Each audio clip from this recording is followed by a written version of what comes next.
دوستوں مئی 1901 کے ایک دن فرانس کے شہر پیرس کے اٹارنی جنرل کو ایک خط موصول ہوا۔ اس خط میں لکھا تھا کہ پیرس کی ایک بہت مالدار اور بڑی فیملی نے ایک بہت بڑا راز چھپا کر رکھا ہے اور پولیس کو اس فیملی سے تفتیش کرنی چاہیے۔ اس خط میں ایسی باتیں لکھی ہوئی تھیں کہ پیرس کا اٹارنی جنرل بہت پریشان ہوا۔ اس نے فوراً پولیس کو اس فیملی کے گھر بھیجنے کا فیصلہ کیا۔ یہ فیملی ایک عورت میڈم مونیر کی تھی۔ یہ عورت بہت امیر اور مشہور تھی۔ اس کا شمار پیرس کی ہائی سوسائٹی میں ہوتا تھا۔ میڈم مونیر چیریٹی بہت زیادہ کرتی تھی اور اس کو چیریٹی زیادہ دینے کی وجہ سے فرانس میں ایک ایوارڈ بھی دیا گیا تھا۔ اس کا بیٹا مارسل بھی کافی بڑا وکیل تھا۔ اس فیملی کی ایک بیٹی بھی ہوا کرتی تھی جس کا نام برانچے مونیر تھا، لیکن برانچے کو پچھلے 25 سال سے کسی نے نہیں دیکھا تھا۔ یہ لڑکی اپنی جوانی میں ہی کہیں غائب ہو گئی تھی،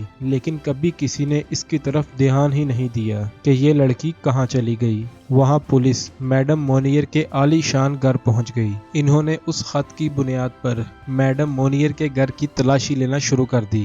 ویسے تو پولیس کو سب نارمل لگ رہا تھا، لیکن ان کو گھر کی سیڑھیوں سے عجیب سی بدبو محسوس ہوئی۔ یہ بدبو گھر کے فرسٹ فلور پر موجود ایک کمرے سے آ رہی تھی۔ اس کمرے کا دروازہ لاک تھا۔ پولیس کو شک ہوا کہ کچھ تو گڑبڑ ہے اور انہوں نے فوراً اس کمرے کا دروازہ توڑنے کا فیصلہ کیا، اور جو ہی دروازہ ٹوٹا پولیس کے ہوش اڑ گئے۔ انہوں نے ایک ایسا منظر دیکھا جو پہلے کبھی نہیں دیکھا تھا۔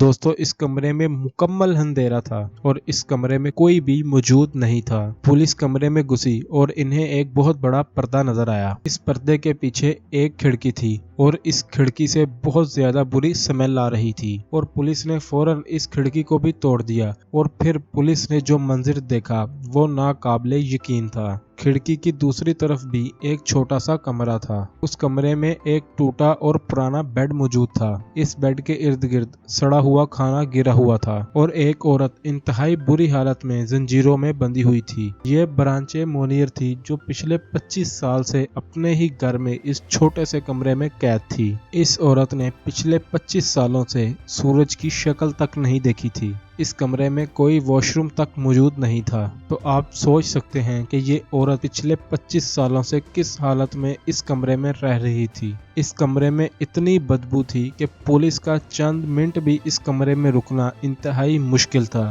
برانچے مونیر کو فوراً ہاسپٹل لے جایا گیا اور اس کے بھائی اور ماں کو فوراً گرفتار کر لیا گیا۔ برانچے کا وزن اس وقت صرف 27 کلو تھا اور یہ ایک کرشمہ ہی تھا کہ یہ 25 سال سے زندہ تھی، لیکن اس لڑکی کی کہانی ایسی تھی کہ اس نے پوری دنیا کو رنجیدہ کر دیا۔ دوستو 1876 میں جب برانچے 25 سال کی تھی تو یہ ایک لوئر سے شادی کرنا چاہتی تھی، لیکن اس کی ماں جو ایک انتہائی مالدار عورت تھی اس کو یہ بات پسند نہیں آئی۔ اس کی ماں نے برانچے سے کہا کہ یہ وکیل اتنا کماتا نہیں ہے اور اس کی اس سے شادی نہیں ہو سکتی، لیکن برانچے اپنی ضد پر قائم تھی۔ لیکن اس ظالم عورت نے اپنی بیٹی کی پرواہ نہ کرتے ہوئے اس کو اپنے ہی گھر میں ایک چھوٹے سے کمرے میں قید کر دیا، جب تک یہ اس کی بات نہ مان جائے۔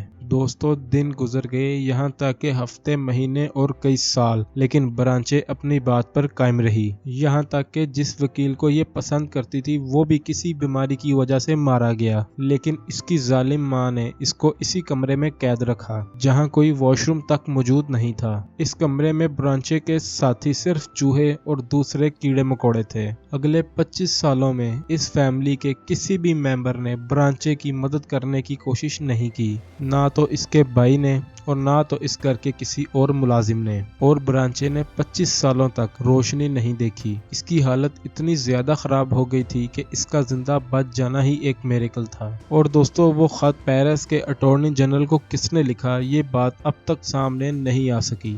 ہو سکتا ہے اس گھر کے کسی ملازم کو برانچے کی حالت پر ترس آ گیا ہو اور اس نے چوری چوری پیرس کے اٹارنی جنرل کو یہ خط لکھ دیا۔